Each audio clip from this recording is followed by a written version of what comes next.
use automatic content sharing. Before I get into content sharing automation, I want to highlight one other important reason why you should repurpose your content. If your audience members keep seeing that you talk about the same stuff over and over again, chances are you will lose them. People want to hear new stuff. People want you to explore other related needs of theirs. They don't want you to basically keep recycling the same stuff over and over again. Unfortunately, that's precisely the kind of risk you're running if you simply focus on giving people more of the same successful stuff. You know that a particular content theme works. You know it gets a lot of engagement. You know that it draws a lot of clicks. It's perfectly natural for you to want to keep recycling that same theme. Don't do it. Focus on the very best way to present that theme and stick with it. Just do it a few times, but focus more on repurposing. This way, when people get into contact with your content, they can see that you are talking about something that appeals to them, but in different formats. They are more likely to pay attention. They're more likely to click through. They're more likely to share.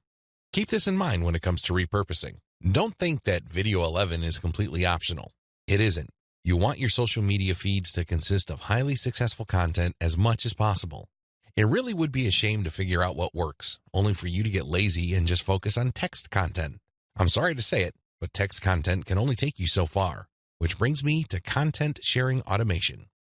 Since you're going to be sharing a lot of content, and much of this content being third-party as well as original and repurposed content, you're probably going to have your hands full if you decide to do this manually. First of all, since you're going to be covering many different platforms and sharing different formats on those platforms, you have a lot of forms to fill out over and over again. Sure, you may have created an account, one for each of those platforms, but submitting to those places requires you to fill in forms. Posting on Facebook involves form filling. Now, if you really don't have that much content to share, this should be barely manageable. But if you're looking to maximize your visibility by publishing on your social media accounts several times a day, you need to automate. Unfortunately, simply plugging in information into content publishing tools is not going to do you much good. You have to know when to publish.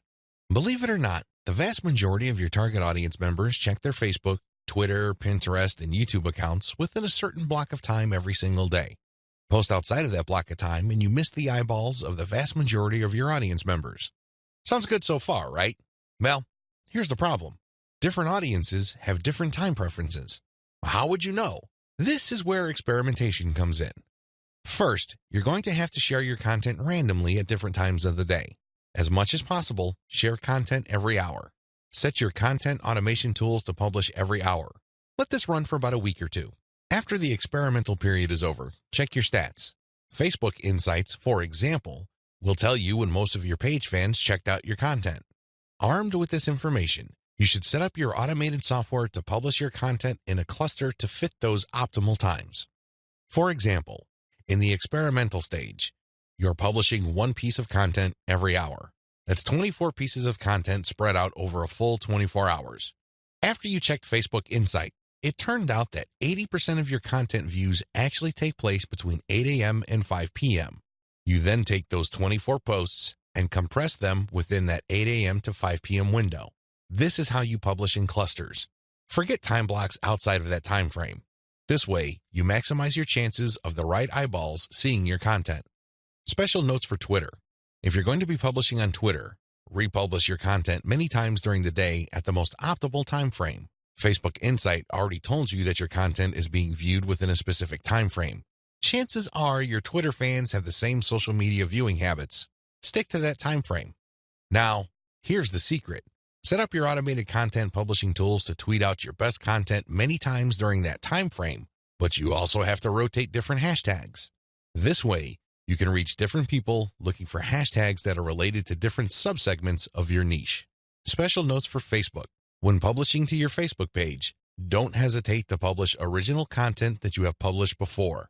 Try to avoid publishing only once. Instead, you should sandwich or schedule this republished successful content in between high-quality, curated content. This way, people get more exposure to your best content. Once they click through, you get yet another chance to recruit them to your mailing list.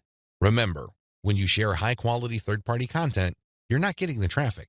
You're building credibility, but you're not getting potential list members to your squeeze page. That's just not happening. When you share your own original content, you get a chance to recruit them to your squeeze page. Keep this distinction in mind. This is the reason why you should republish your most successful content by interspersing it with top-rated, curated content.